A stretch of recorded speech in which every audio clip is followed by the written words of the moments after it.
ಅದೆಲ್ಲವೂ ಕೂಡ ಸರಿಯಾಗಿರಬೇಕು. ಆಹಾರ, ನಿದ್ರೆ ಮುಂತಾದವು ಅದೆಲ್ಲವೂ ಸರಿಯಾಗಿದ್ದರೆ ಮಾತ್ರ ಶಾರೀರಿಕವಾಗಿರುವಂಥ ಆರೋಗ್ಯ. ಶಾರೀರಿಕವಾಗಿರುವಂಥ ಆರೋಗ್ಯ ನಿದ್ರೆ ಮಾತ್ರ ಮನುಷ್ಯನ ಮಾನಸಿಕವಾಗಿರುವಂಥ ಸ್ಥಿತಿಯು ಕೂಡ ಸರಿಯಾಗಿದೆ. ಅದನ್ನು ನಾವು ದೇವರಲ್ಲಿ ಪ್ರಾರ್ಥನೆ ಮಾಡೋದೇ ನನಗೆ ಶಾರೀರಿಕವಾಗಿರುವಂಥ ಆರೋಗ್ಯವನ್ನು ಕೊಟ್ಟು ಮಾನಸಿಕವಾಗಿರುವಂಥ ಆರೋಗ್ಯವನ್ನು ಕೊಟ್ಟು ತನ್ಮೂಲಕವಾಗಿ ಇಡೀ ಪ್ರಪಂಚವನ್ನು ಪ್ರೀತಿಸಲಿಕ್ಕಿರುವಂಥ ಶಕ್ತಿ ನನಗೆ ಪ್ರಾಪ್ತವಾಗ್ತದೆ. ಅದೇ ರೀತಿ ಈ ಪ್ರಪಂಚಕ್ಕೆ ಬೆಳಕನ್ನು ಕೊಡುವಂತಹ ಮಹಾಶಕ್ತಿ ಯಾರು ಎಂಬುದನ್ನು ಅರಿತುಕೊಳ್ಳಿಕ್ಕಿರುವಂಥ ಶಕ್ತಿ ನನಗೆ ಪ್ರಾಪ್ತಿಯಾಗ್ತದೆ. ಇನ್ನು ಮನಯೇವ ಮನುಷ್ಯಾಣಂ ಕಾರಣಂ ಬಂಧ ಮೋಕ್ಷ ಅಂತ ಶಾಸ್ತ್ರ ಬೋಧಿಸಿತು. ಈ ಪ್ರಾಪಂಚಿಕವಾಗಿರುವಂಥ ಎಲ್ಲ ಬಂಧನದಿಂದಲೂ ಕೂಡ ವಿಮೋಚನೆ ಆಗಲಿಕ್ಕಿರುವಂಥ ದಾರಿ ಯಾವುದೆಂದರೆ ಮನುಷ್ಯನ ಮನಸ್ಸು. ಆ ಮನಸ್ಸಿನಲ್ಲಿರತಕ್ಕಂಥ ಕಾರ್ಯಗಳು ಯಾವುದು, ಆ ಕಾರ್ಯಗಳೆಲ್ಲವೂ ಕೂಡ ಕೈಗೂಡುವಾಗ ಮಾತ್ರ ನಮ್ಮ ಮನಸ್ಸು ಪೂರ್ಣವಾಗಿ ತೃಪ್ತಿಯನ್ನು ಅನುಭವಿಸ್ತದೆ. ತಾವು ದೊಡ್ಡ ದೊಡ್ಡ ಕಾರ್ಯವನ್ನು ಎಲ್ಲ ಕ್ಷೇತ್ರಗಳಲ್ಲೂ ಕೂಡ ಪೂರ್ಣ ಪೂಜ್ಯವಾಗಿರ್ತಕ್ಕಂಥ ಭಾವನೆಯನ್ನು ಇರಿಸಿಕೊಂಡಿದ್ದೀರಿ.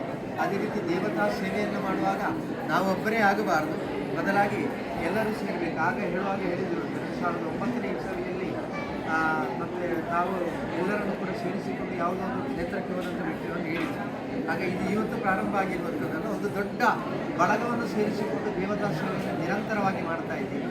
ಈಗ ತಮ್ಮ ಮತ್ತು ಮನೋಸಂಕಲ್ಪದಲ್ಲಿರತಕ್ಕಂಥ ವಿಚಾರ ಒಂದು ತಿರುಮಲನ ಸನ್ನಿಧಿಯಲ್ಲಿ ಇರತಕ್ಕಂಥ ಒಂದು ವಿಷಯವನ್ನು ಆಗ ನೀವು ಅರಿವಿಕೊಂಡ್ರೆ ದೇವರಲ್ಲಿ ಅದಕ್ಕೆ ಪೂರ್ಣವಾಗಿರುವಂಥ ಯೋಗ್ಯತೆಯನ್ನು ದೇವರು ಒದಗಿಸಿಕೊಡಬೇಕು. ಈಗ ಶಾರೀರಿಕವಾಗಿ ತಮಗೆ ಒಳ್ಳೆಯ ಆರೋಗ್ಯ ಲಭಿಸಬೇಕು, ಮಾನಸಿಕವಾಗಿ ಯಾವುದೇ ರೀತಿಯ ಒತ್ತಡಕ್ಕೊಳಗಾಗದೇ ಇರುವಂಥ ಜೀವನವನ್ನು ಅನುಸರಿಸಿಕೊಂಡು ಬರಲಿಕ್ಕಿರುವಂಥ ಶಕ್ತಿ ಪ್ರಾಪ್ತ ಆಗಬೇಕು. ತಮ್ಮ ಮನೋಸಂಕಲ್ಪದಲ್ಲಿ ಧರ್ಮ ಕಾರ್ಯ ಯಾವುದು ಚಿಂತನೆ ಮಾಡಿದ್ದೀರಿ ಆ ಧರ್ಮ ಕಾರ್ಯವನ್ನು ಅನುಷ್ಠಾನಿಸಿಕೊಳ್ಳಲಿಕ್ಕೆ ಪೂರಕವಾಗಿರುವಂಥ ಎಲ್ಲ ಶಕ್ತಿಯನ್ನು ಒದಗಿಸಿಕೊಡಬೇಕು. ಅದೇ ತಿರುಮಲ ಕ್ಷೇತ್ರದ ಧ್ವಜಸ್ತಂಭ ಅಲ್ಲಿ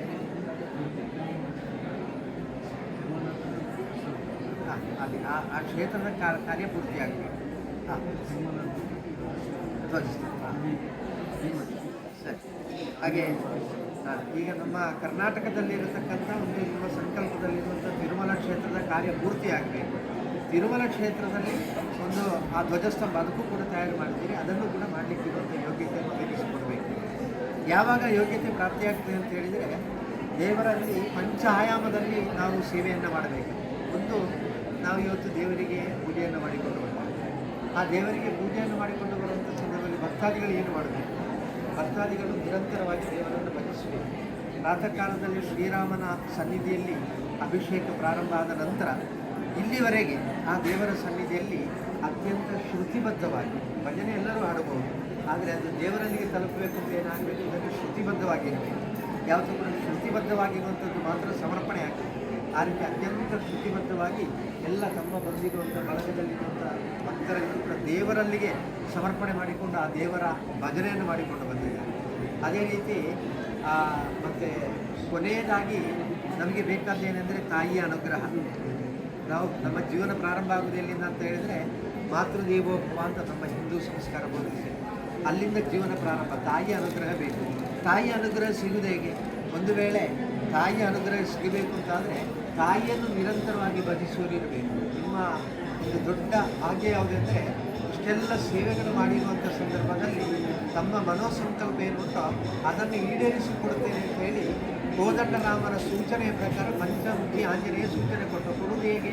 ಪಂಚಮುಖಿ ಆಂಜನೇಯ ನಮ್ಮಲ್ಲಿ ಮಾತನಾಡುವುದಿಲ್ಲ, ಬದಲಾಗಿ ಒಳ್ಳೆಯ ಕಾರ್ಯ ಮಾಡಿದವರಿಗೆ ಒಳ್ಳೆಯ ಅನುಗ್ರಹ ಪ್ರಾಪ್ತಿಯಾಗುವುದು ಯಾವಾಗ ಅಂತ ಹೇಳಿದರೆ ಅಲ್ಲಿ ಪುಷ್ಪ ವೃಷ್ಟಿಯಾಗುವಂಥ ಸಂದರ್ಭದಲ್ಲಿ ದೇವರಲ್ಲಿಂದ ಆ ಪುಷ್ಪ ಬೀಳುವಂಥದ್ದನ್ನು ಕಣ್ಣಾರೆ ಕಂಡದ್ದು ಯಾರು ಅಂತ ಹೇಳಿದ್ರೆ ತಾಯಿ ಆರಾಧನೆ ಮಾಡುವರು. ನಳಿನ್ ಕುಮಾರ್ ಕಟೀಲ್ರು ಅಂದರೆ ಅವರು ನಿರಂತರವಾಗಿ ಕಟೀಲಿನ ಅಮ್ಮನ ಆರಾಧಕರು. ಏನಿದ್ರೂ ಕೂಡ ಅವರ ಅಮ್ಮನನ್ನು ಪ್ರಾರ್ಥಿಸಿಯೇ ಅವರು ಆ ಕಾರ್ಯವನ್ನು ಪ್ರಾರಂಭ ಮಾಡಿದರು. ಅವರ ಕಣ್ಣಿಗೆ ಅದು ಕಂಡಿತು, ಅಲ್ಲಿನ ಪುಷ್ಪ ಬಿದ್ದದ್ದು ಕಂಡಿತು. ನನ್ನ ಹತ್ರ ಹೇಳಿದರು ಆ ಪುಷ್ಪ ಬಿದ್ದು ಬಹಳ ನೆನಪಲ್ಲಿ ಆ ಪುಷ್ಪವನ್ನು ಈ ಫಲದಲ್ಲಿರಿಸಿ ನಮಗೆ ಕೊಡಬೇಕು ಅಂತ ಅವರು ಹೇಳಿದರು. ಯಾಕೆಂದರೆ ಅದು ದೇವರು ನಿಮಗೆ ಕೊಟ್ಟಿರೋ ಪ್ರಸಾದ, ನಾವೆಲ್ಲ ಮಧ್ಯವರ್ತಿಗಳು ಮಾತ್ರ. ಆ ಮಧ್ಯವರ್ತಿಗಳು ಕೊಡುವಂಥದ್ದಲ್ಲ ಪ್ರಸಾದ, ದೇವರು ನೇರ ಕೊಡುವಂಥ ಪ್ರಸಾದ ಯಾವತ್ತೂ ಕೂಡ ಉಳಿತೆಗಿರುವಂಥದ್ದು. ಅಂಥ ದೇವರ ಪ್ರಸಾದವು ಕೂಡ ಸಿಕ್ಕಿದೆ ಅಂತಾದರೆ ಇನ್ನಷ್ಟು ಧರ್ಮ ಕಾರ್ಯಗಳು ನಿಮ್ಮ ಕೈಯಿಂದ ಆಗಲಿಕ್ಕೆ ಉಂಟು. ಅದಕ್ಕೆಲ್ಲ ದೇವರು ಯೋಗ್ಯತೆಯನ್ನು ಕೊಡಲಿ.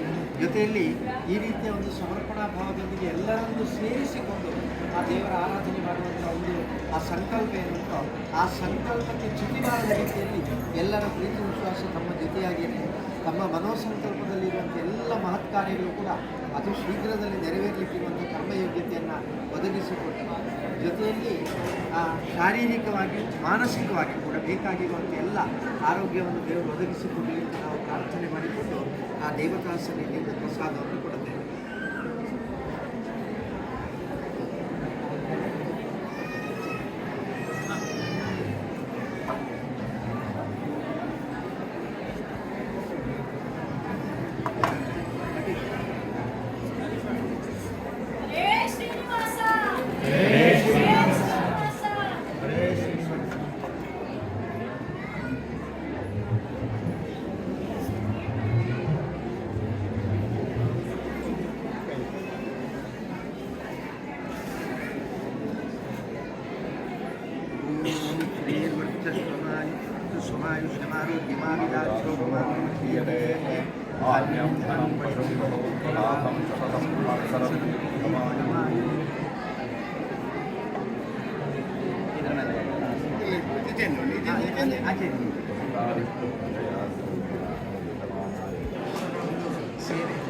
ಸೇರೆ ಪೂರ್ಣಾವಧಿ ಆಗೋದ್ರಿಂದ ತಮ್ಮಂಥ ಕರ್ಮಾದಿಯಾಗಿ ಧರ್ಮವನ್ನು ತಿಳಿದವರು ಜೊತೆಯಾಗ್ತಾರೆ. ಎಲ್ಲರಿಗೂ ಜೋಡಿಸೋಣ, ಆದರೂ ಕೂಡ ಜೋಡಿಸಿಕೊಳ್ಳುವ ಮನಸ್ಸು ನಮಗೆ ಅಲ್ವಾ? ಆ ರೀತಿ ಮನಸ್ಸಿನಿಂದ ಅವರ ಆ ಕಾರ್ಯದಲ್ಲಿ ತಾವು ಬಂದು ಅವರಿಗೂ ಕೂಡ ಒಳಿತು, ಈ ಮನೆಗೂ ಕೂಡ ಒಳಿತು. ದೇವರು ಇನ್ನಷ್ಟು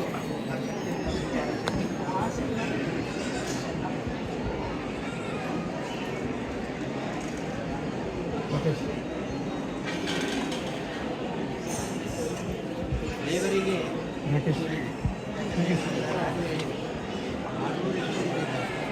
ಆದರೆ ಅದು ಶಕ್ತಿಬದ್ಧವಾಗಿ ಆಡುವಾಗ ನಾವು ಕೂಡ ಎಲ್ಲರೂ ಮರೆತು ಅದರಲ್ಲಿ ತನ್ನೇನದಾಗಿದೆ. ಅದೇ ರೀತಿ ದೇವರು ಅದನ್ನು ಕೇಳಿಕೊಂಡೇ ತೃಪ್ತರಾಗಿದೆ. ಆ ರೀತಿಯಲ್ಲಿ ಆ ದೇವರ ನಾಮಾವಳಿಯನ್ನು ಹಾಡಿದೆ. ಇನ್ನಷ್ಟು ಭಾಗ್ಯ ದೇವರು ಅವರ ಮೂಲಕ ತಾವು ಜೋಡಿಸಿದ ಅವರು ಇದು ಮಾಡ್ತಾರೆ. ಆದರೆ ಆ ದೇವರಲ್ಲಿಗೆ ಆಡುವವರೇ ಆಡಬೇಕಲ್ಲ, ನಮ್ಮಿಂದ ಆಡಲಿಕ್ಕೆ